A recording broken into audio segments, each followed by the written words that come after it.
जय श्री कृष्णा। राधे राधे। भक्त जैनों, आज आप सभी श्रवण करेंगे आषाढ़ पूर्णिमा सत्यनारायण भगवान की व्रत कथा। तो बोलो सत्यनारायण भगवान की जय, सत्यनारायण भगवान की जय। सत्यनारायण जी की पहला अध्याय। एक समय की बात है, नैसीरिन तीर्थ में सैनकादि 88,000 ऋषियों ने श्री सूत जी से पूछा, हे प्रभु, इस कलयुग में वेद विद्या रहित मनुष्यों को प्रभु भक्ति किस प्रकार मिल सकती है और उनका उद्धार कैसे होगा।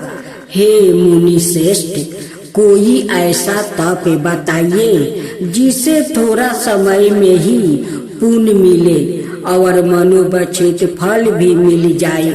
इस प्रकार की कथा सुनने की हम लोग इच्छा रखते हैं।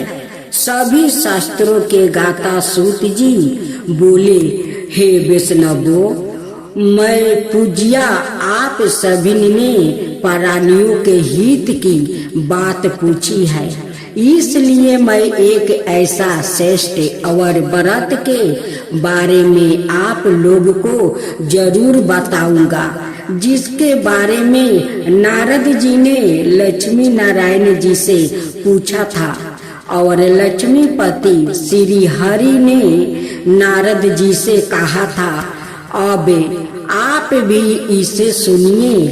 एक समय की बात है, नारद जी ने दूसरों के हित की इच्छा लिए अनेकों लोकों में घूमते हुए मृत्यु लोक में जा पहुंच गया। वहाँ उन्होंने अनेक योनियों में जन्मे सभी मनुष्यों को अपने कर्मों के अनुसार पीड़ा झेलता हुआ देखा। उनका दुख देखकर नारद जी सोचने लगे कि ऐसा क्या किया जाए जिससे निश्चय रूप से मानव के दुखों का अंत हो जाए। इसी विचार पर मनन करते हुए वो विष्णु लोक में गया। वहाँ वो नारायण की स्तुति करने लगे और बोले, हे भगवान, आप अत्यंत शक्ति से प्रसन्न हैं। निर्गुणों स्वरूप सृष्टि के कारण भक्तों के दुखों को दूर करने वाले हैं, आपको मेरा प्रणाम। नारद जी की स्तुति सुनी विष्णु भगवान बोले, मुनि श्रेष्ठ, आपके मन में क्या बात है, उसे निसंकोच कहो। इस पर नारद मुनि बोले कि मृत्यु लोक में अनेक योनियों में जन्मे मनुष्यों अपने कर्मों के द्वारे अनेकों दुख से दुखी हो रहे हैं। हे प्रभु, आप तो यह बताइए कि वो मनुष्य थोड़े प्रयास से ही अपने दुखों से कैसे छुटकारा पा सकते हैं। तब श्री हरि बोले, हे नारद, मनुष्यों की भलाई के लिए तुमने बहुत उत्तम प्रश्न पूछा है। स्वर्ग लोग और मृत्यु लोक दोनों में एक दुर्लभ उत्तम व्रत है जो पुण्य देने वाला है। आज प्रेम वश होकर मैं उसे तुमसे कहता हूँ। श्री सत्यनारायण भगवान का व्रत अच्छी तरह विधि पूर्वक करके मनुष्य तुरंत ही यहाँ सुख भोग करे मरने पर मोक्ष पाता है। श्री हरि के वचन सुनी नारद जी बोले कि उस व्रत का फल क्या है प्रभु, और उसका विधान क्या है। यह व्रत किसने किया था, इस व्रत को किस दिन करना चाहिए, आप सब कुछ विस्तार से बताइए। नारद की बात सुनकर फिर श्री हरि बोले, दुख और शोक को दूर करने वाला यह सभी स्थानों पर विजय दिलाने वाला है।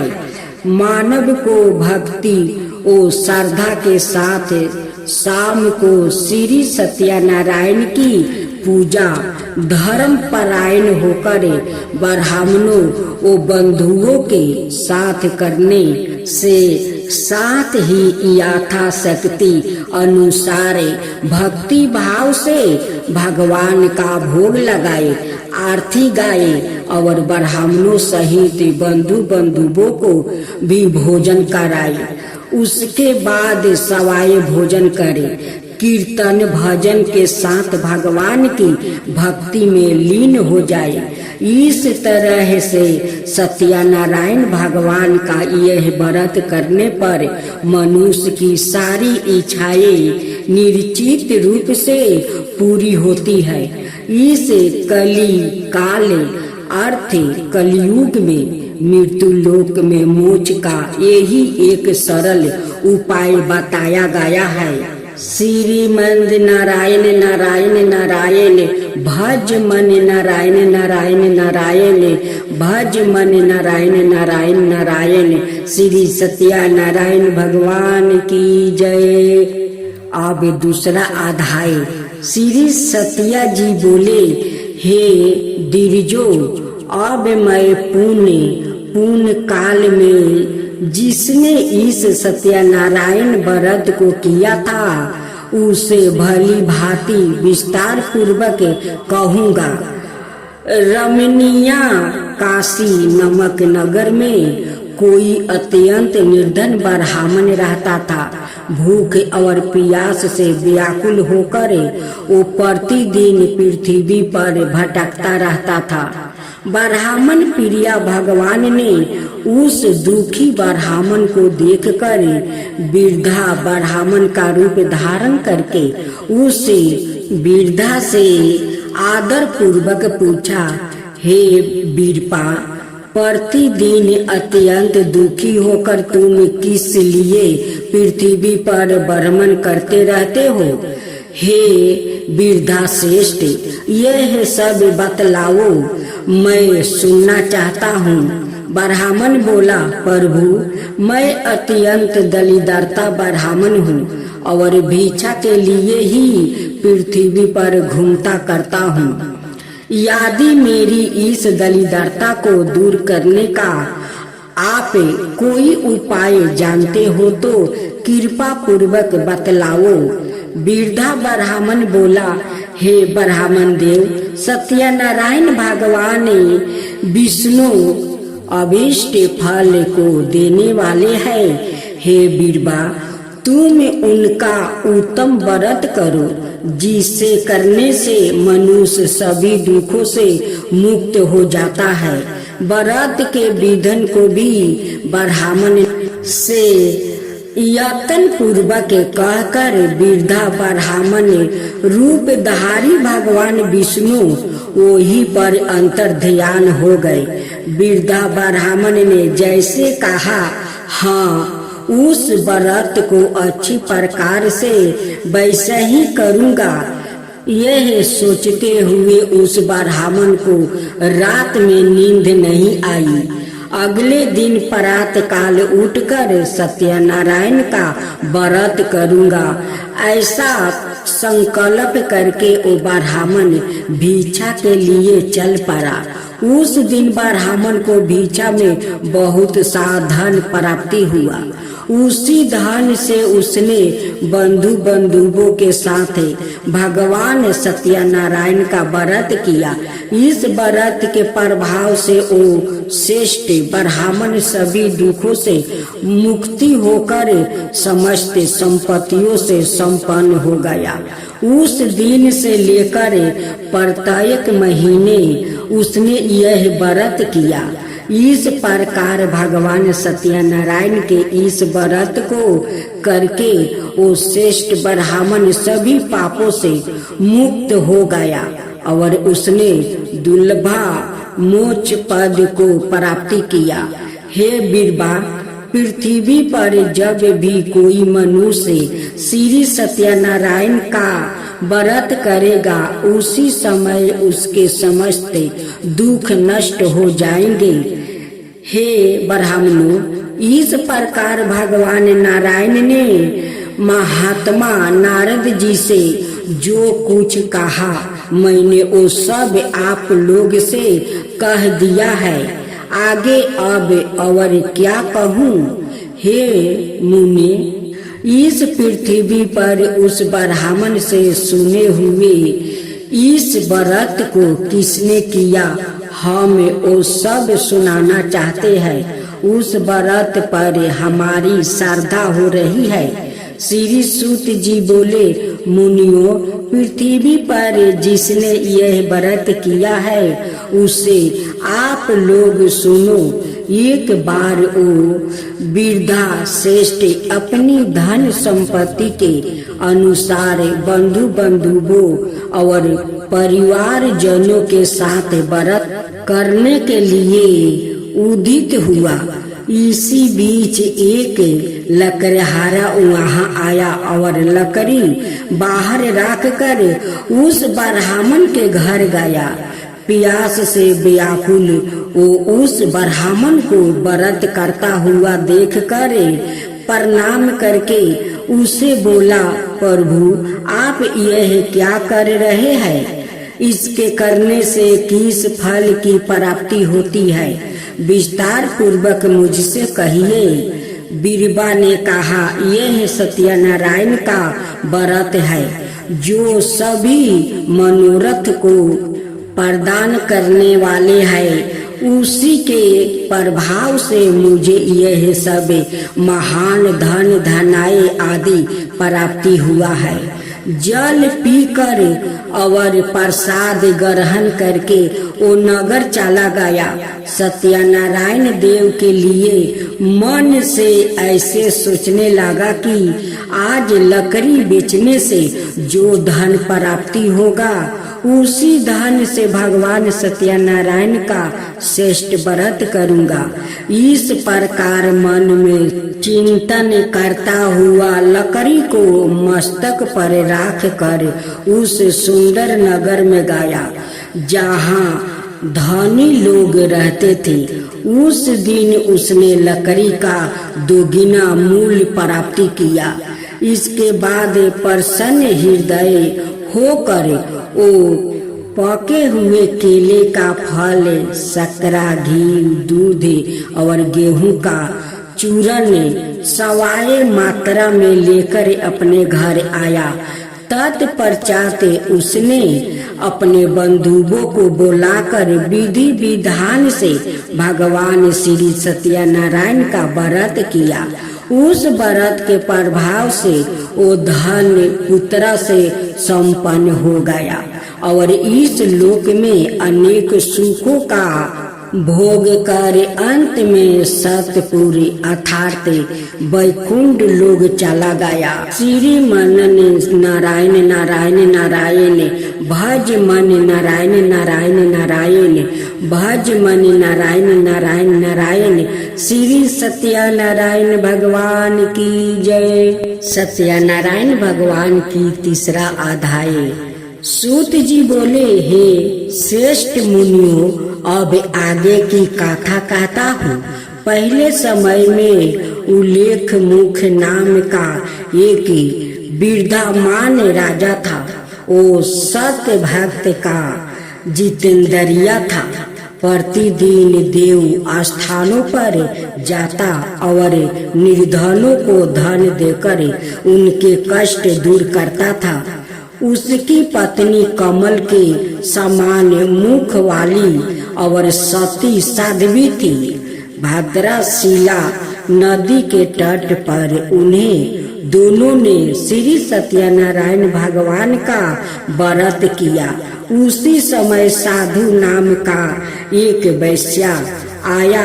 उसके पास व्यापार करने के लिए बहुत सा धन भी था।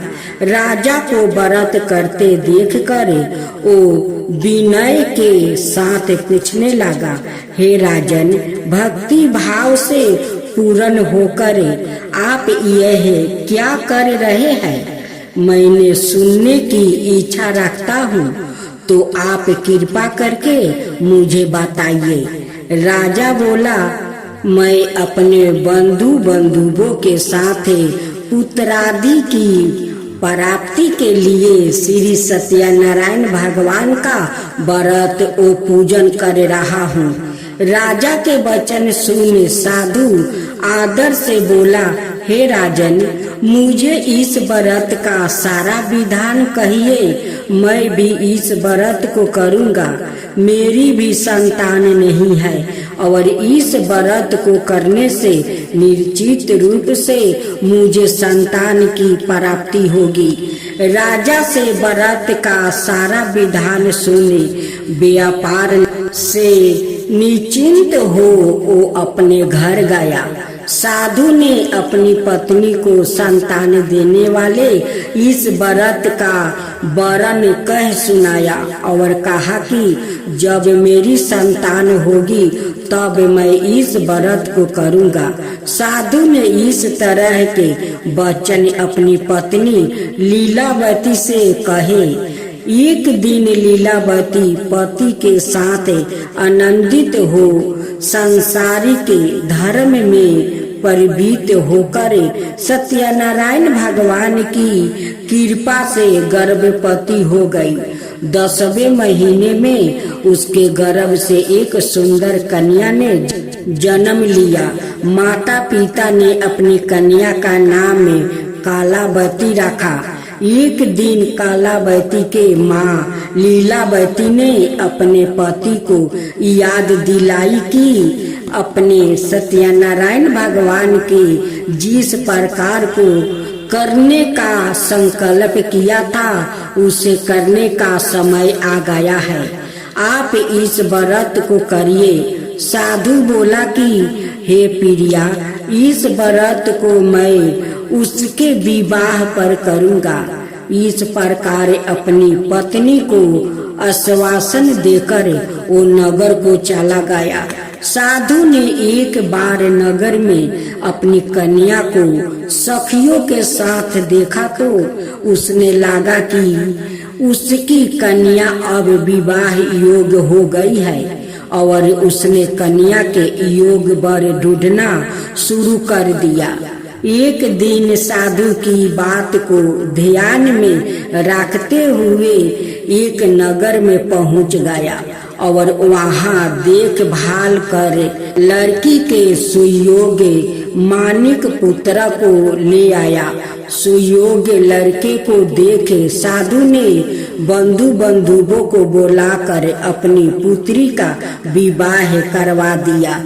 लेकिन दुर्भाग्य की बात ये कि साधु ने अभी भी श्री सत्यनारायण भगवान का व्रत नहीं किया।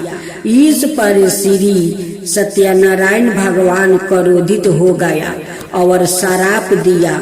अपने कार्य में कुशल साधु विनय जम्हाई को लेकर समुद्र के पास स्थित होकर रतन सारपुर नगर में गया। वहां जाकर दामाद ससुर दोनों मिलकर चंद्रकेतु राजा के नगर में व्यापार करने लगा।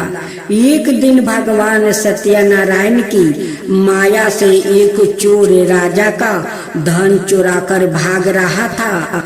उसने राजा के सिपाहियों को अपना पीछा करते हुए देखकर चुराया हुआ धन वहां रख दिया जहां साधु अपने जमाई के साथ ठहरा हुआ था। राजा के सिपाहियों ने साधु वेश्या के पास राजा का धन पड़ा देखा तो वो ससुर जमाई दोनों को बांध कर प्रसन्नता से राजा के पास ले गया और कहा कि उन दोनों चोरों हम पकड़ लाए हैं। आप आगे की कार्य वही की आज्ञा दे। राजा की आज्ञा से उन दोनों को कठिन कारावास में डाल दिया गया और उनका सारा धन भी उनसे छीन लिया गया। श्री सत्यनारायण भगवान से श्राप से साधु की पत्नी भी बहुत दुखी हुई। घर में जो धन रखा था उसे चोर चोरा ले गया। शारीरिक और मानसिक पीड़ा, वो भूख प्यास से अति दुखी हो अन्न की चिंता में कालावती के ब्राह्मण के घर गई। वहाँ उसने श्री सत्यनारायण भगवान का व्रत होते हुए देखा। फिर कथा भी सुनी। वो प्रसाद ग्रहण कर वो रात को घर वापस आई। माता के कालावती से पूछा कि हे पुत्री, अब तक तुम कहाँ थी? तेरे मन में क्या है? कालावती ने अपनी माता से कहा, हे माता, मैंने एक ब्राह्मण के घर में श्री सत्यनारायण भगवान का व्रत देखा है। कन्या के वचन सुन लीलावती भगवान के पूजन की तैयारी करने लगी। लीलावती ने परिवार ओ बंधुओं सहित सत्यनारायण भगवान का पूजन किया और उनसे वर मांगा कि मेरे पति और जमाई शीघ्र घर आ जाए। साथ ही यह भी प्रार्थना की कि हम सब का अपराध क्षमा करें। श्री सत्यनारायण भगवान इस व्रत से संतोष हो गया और राजा चंद्रकेतु को सपने में दर्शन देकर कहा कि हे राजन, तुम उन दोनों वेश्या को छोड़ दो और तुमने उनका जो धन लिया है उसे वापस कर दो। अगर ऐसा नहीं किया तो मैं तुम्हारा धन, राज्य ओ संतान सभी को नष्ट कर दूंगा। राजा को यह सब कहकर वो अंतर्ध्यान हो गया। प्रात काल सभा में राजा ने अपना सपना सुनाया। फिर बोले कि उन दोनों को कैद से मुक्त कर दो, सभा में लाओ। दोनों ने आते ही राजा को प्रणाम किया। राजा बोला, महानुभाव, भाग्यवश ऐसा कठिन दुख तुम्हें प्राप्ति हुआ है, लेकिन अब तुम्हें कोई भय नहीं है।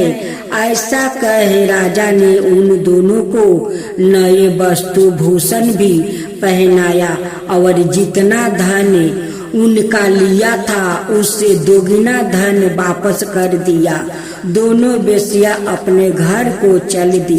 श्रीमंद नारायण नारायण नारायण, भज मन नारायण नारायण नारायण, भज मन नारायण नारायण नारायण। श्री सत्यनारायण भगवान की जय। सत्यनारायण भगवान की चौथा अध्याय। सूत जी बोले, साधु विनय मंगल चरण करे और ब्राह्मणों को धन देकर अपने नगर के लिए चल पड़ा। साधु के कुछ दूर जाने पर भगवान सत्यनारायण की उसकी सत्यता की परीक्षा के विषय में जिज्ञासा हुई। साधुओं, तुम्हारी नाव में क्या भरा है? तब धन के मद में चूर दोनों अवहेलना पूर्वक हंसते हुए कहा, डंडी, क्यों पूछ रहे हो? क्या कुछ धन लेने की इच्छा है? हमारी नाव में तो लाता और पते आदि भरे हैं। ऐसी निष्ठरे वाणी सुनकर तुम्हारी बात सच हो जाए। ऐसा कहकर दंडी सन्यासी को रूप धारण किए हुए भगवान कुछ दूर जाकर समुद्र के समीप बैठ गया। दंडी के चले जाने पर नित्य क्रिया करने के पश्चात उतराई हुए और जल में ऊपर की ओर उठी हुई नौका को देखकर साधु अत्यंत आश्चर्य में पड़ गया और नाव में लाता और पते आदि देखकर मूर्छित हो गया। पृथ्वी पर गिर पड़ा। मूर्छित होने पर मानिक पुत्र चिंतित हो गया। तब उसके दामाद ने इस प्रकार कहा, आप शोक क्यों करते हैं? दंडी ने श्राप दे दिया है। इस स्थिति में वो चाहे तो सब कुछ कर सकते हैं, इसमें संदेह नहीं। अतः उन्हीं की शरण में हम चले, वो ही मन की इच्छा पूरी होगी। दामाद की बात सुनकर वो साधु विनय उनके पास गया और वहाँ डंडी को देखकर उसने भक्ति पूर्वक उन्हें प्रणाम किया और आदर पूर्वक कहने लगा, आपके सम्मुख मैंने जो कुछ कहा है अस सत्य भाषा रूप अपराध किया है। आप मेरे उस अपराध को क्षमा करें। ऐसा कह करे बारंबार प्रणाम करके वो महान शोक से अकुल हो गया।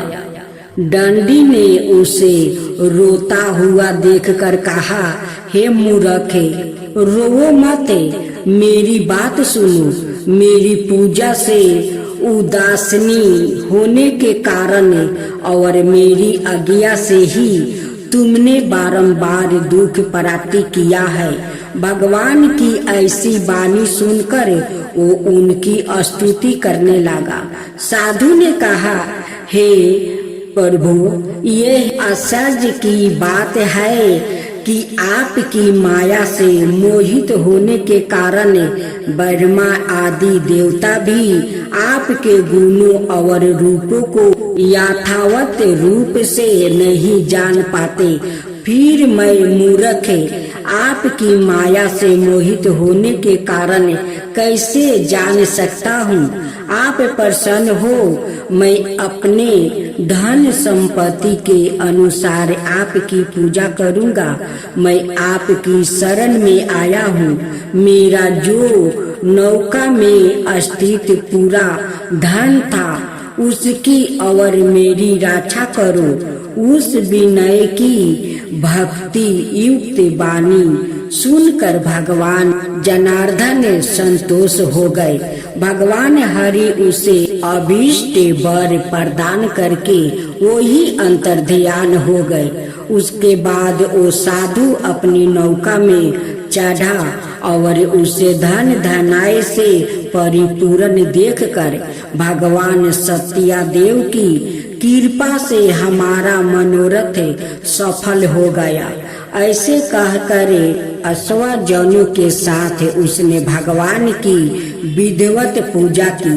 भगवान श्री सत्यनारायण की कृपा से वो आनंद से परिपूर्ण हो गया और नाव को पर्यटन किया। साधु विनय ने अपने दामाद से कहा, ओ देखो, मेरी रतनपुरी नगरी दिखाई दे रही है। इसके बाद उसने अपने धन के रक्षक दूत को अपने आगमन का समाचार देने के लिए अपनी नगरी में भेजा। उसके बाद उस दूत ने नगर में जाकर साधु की भैरा को देखा, हाथ जोड़कर प्रणाम किया और उसके लिए अभिष्ट बात कही। सेठ जी अपने दामाद और बंधुओं के साथ बहुत सारे धन धनाय से संपन्न होकर नगर के निकट पधारे गए। दूत के मुख से यह बात सुनकर वो महान आनंद से विहल हो गई और उस धावानी ने श्री सत्यनारायण की पूजा करके अपनी पुत्री से कहा, मैं साधु के दर्शन के लिए जा रही हूँ, तुम शीघ्र आ जाओ। माता का ऐसा वचन सुनकर व्रत को समाप्त करके प्रसाद का परित्याग करके ओ कालावती भी अपने पति का दर्शन करने के लिए वो चल पड़ी। इससे भगवान सत्यनारायण रूठ हो गए और उन्हें उसके पति को और नौका को धन के साथ हरण करके जल में डुबा दिया।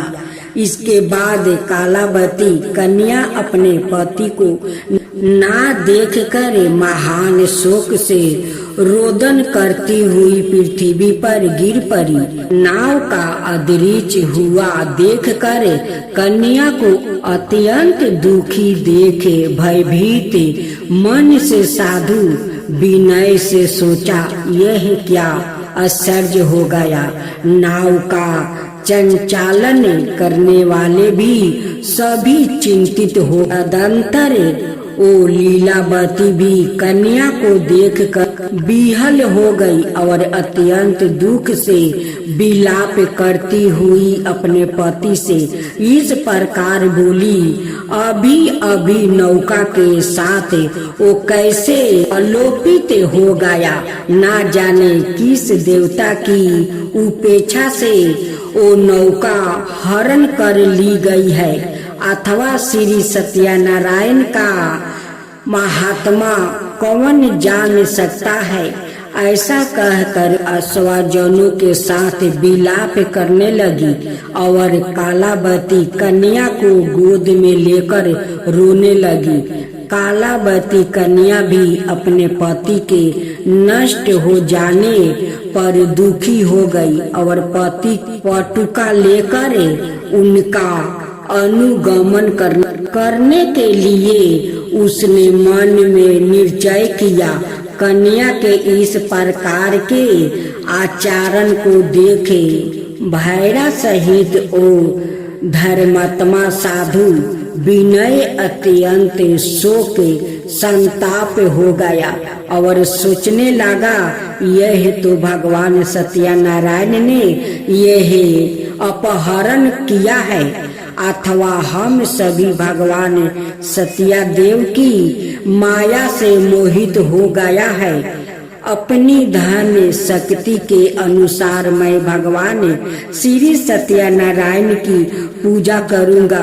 सभी को बुलाकर इस प्रकार कहकर उसने अपने मन की इच्छा प्रकट की और बारंबार भगवान सत्यादेव को दंडवत प्रणाम किया। इससे दिनों के परिपालक भगवान सत्यादेव प्रसन्न हो गए।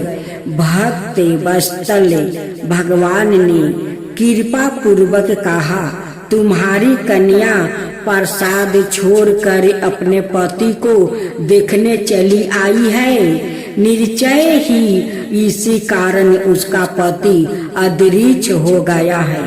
यदि घर जाकर प्रसाद ग्रहण करके वो पुण्य आए। हे साधु विनय, तुम्हारी पुत्री पति को प्राप्ति करेगी, इसमें संदेह नहीं है। कन्या कालावती भी आकाश मंडल से ऐसी वाणी सुनकर शीघ्र ही घर गई और उसे प्रसाद ग्रहण किया। पुण्य आकर अश्वजनों और अपने पति को देखा। तब कालावती कन्या ने अपने पिता से कहा, अब तो घर चलो, विलंब क्यों कर रहे हैं। कन्या की वो बात सुनकर मानिक पुत्र संतोष हो गया और विधि विधान से भगवान सत्यनारायण का पूजन करके धन और बंधुओं के साथ अपने घर गया।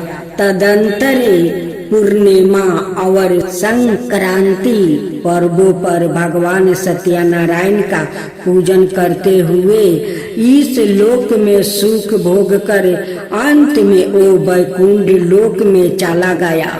श्रीमंद नारायण नारायण नारायण भज मन नारायण नारायण नारायण भज मन नारायण नारायण नारायण। श्री सत्यनारायण भगवान की जय। अब सत्यनारायण भगवान की 5वां अध्याय।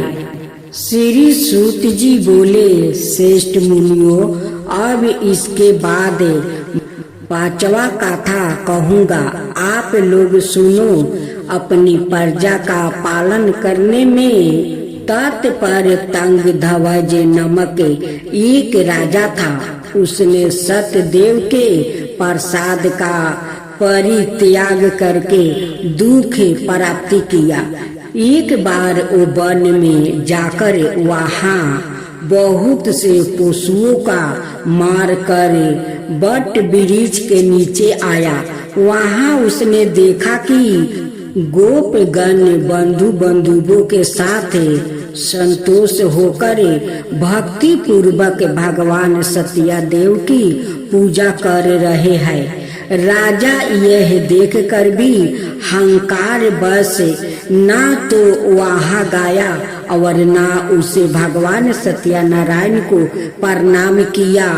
पूजन के बाद सभी गोपगण भगवान का प्रसाद राजा के समीप रख कर वहाँ से लौट आया और इच्छा अनुसार उन सभी ने भगवान का प्रसाद ग्रहण किया। इधर राजा को प्रसाद का परित्याग करने से बहुत दुख हुआ। उसका संपूर्ण धन धनाए और सभी 100 पुत्र नष्ट हो गया। राजा ने मन में यह निश्चय किया कि अवश्य ही भगवान सत्यनारायण ने हमारा नाश कर दिया है, इसलिए मुझे वहाँ जाना चाहिए जहाँ श्री सत्यनारायण का पूजन हो रहा था। ऐसा मन में निश्चय करके वो राजा गोपगणों के समीप गया और उसने गोपगणों के साथ भक्ति श्रद्धा से युक्त होकर विधि पूर्वक भगवान सत्यदेव की पूजा की। भगवान सत्यदेव की कृपा से वो पूर्ण धन और पुत्र से संपन्न हो गया और इस लोक में सभी सुखों का भोग कर अंत में सत्यापुर वैकुंठ लोक में प्राप्ति हुआ। श्री सूत जी कहते हैं, जो व्याकृत इस परम दुर्लभ श्री सत्यनारायण के व्रत को करता है और पुण्यमयी और फल दायिनी भगवान की गाथा को भक्ति युक्त होकर सुनता है, उसे भगवान सत्यनारायण की कृपा से धन धनाए आदि की प्राप्ति होती है। दलिद्रता धनवान हो जाता है, बंधन में पारा हुआ बंधन से मुक्त हो जाता है, डारा हुआ व्याकृत भय मुक्त हो जाता है। यह सत्य बात है, इसमें संदेह नहीं। इस लोक में उस हिर्षित फलों का भोग प्राप्ति करके अंत में सत्यपुरी वैकुंठ लोक में जाता है।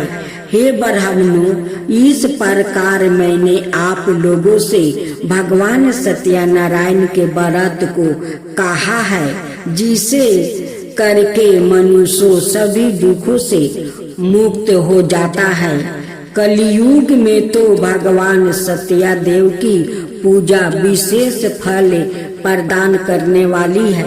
भगवान विष्णु को ही कुछ लोग कल, कुछ लोग सत्य, कोई ईश और कोई सत्यदेव और दूसरे लोग सत्यनारायण नाम से कहेंगे। इनके रूप धारण करके भगवान सत्यनारायण सभी का मनोरथ सिद्ध करते हैं। कलयुग में संतान भगवान विष्णु ही सत्य व्रत रूप धारण करके सभी का मनोरथ पूर्ण करने वाले होंगे। हे श्रेष्ठ मुनियों, जो व्याकृत नृत्य भगवान सत्यनारायण की इस व्रत का गाथा को पढ़ता है, सुनता है, भगवान सत्यनारायण की कृपा से उसके सभी पाप नष्ट हो जाए। हे मुनीश्वरे, पूर्व काल में जिन लोग ने भगवान सत्यनारायण का व्रत किया था, उसके अगले जन्म का वृत्तांत कहता हूँ, आप लोग सुनो। महान प्रयाग संपन्न संत नंद नाम के ब्राह्मण सत्यनारायण व्रत करने के प्रभाव से दूसरे जन्म में सुदामा नाम का ब्राह्मण हुआ और उस जन्म में भगवान श्री कृष्णा का ध्यान करके उन्होंने क्षेमा प्राप्ति किया। लकरहा भीला गुहो का राजा हुआ और अगले जन्म में उसने भगवान श्री राम की सेवा करके क्षेमा प्राप्ति किया। महाराज उल्लेख मुख दूसरे जन्म में राजा दशरथ हुआ, जिन्होंने श्री रंगनाथ जी की पूजा करके अंत में वैकुंठ प्राप्ति किया। इसी प्रकार धार्मिक और सत्याव्रती साधु पिछले जन्म के सत्य व्रत के प्रभाव से दूसरे जन्म में मूर्धध्वज नामक राजा हुआ। उसने आरे से चीर कर अपने पुत्र की अधिदेह भगवान विष्णु को अर्पित कर मोक्ष प्राप्ति किया। महाराज तुंगध्वज जन्मांतर में सवाए शंभु मनु हुआ और भगवत संबंधी संपूर्ण कार्य का अनुष्ठान करके वैकुंठ लोक को प्राप्ति हुआ। जो गोपगण थे वो सब जन्मांतर में प्रजा मंडल में निवास करने वाले गोप हुआ और सभी राक्षसों का संहार करके उन्होंने भी भगवान का समर्थ धाम गोलक प्राप्ति किया। इस प्रकार श्री स्कंद पुराण के अंतर्गत रेवा खंड में श्री सत्यनारायण व्रत गाथा का यह 5वां अध्याय पूरा। श्री मनन नारायण नारायण नारायण भज मन नारायण नारायण नारायण भज मन नारायण नारायण नारायण। श्री सत्यनारायण भगवान की जय।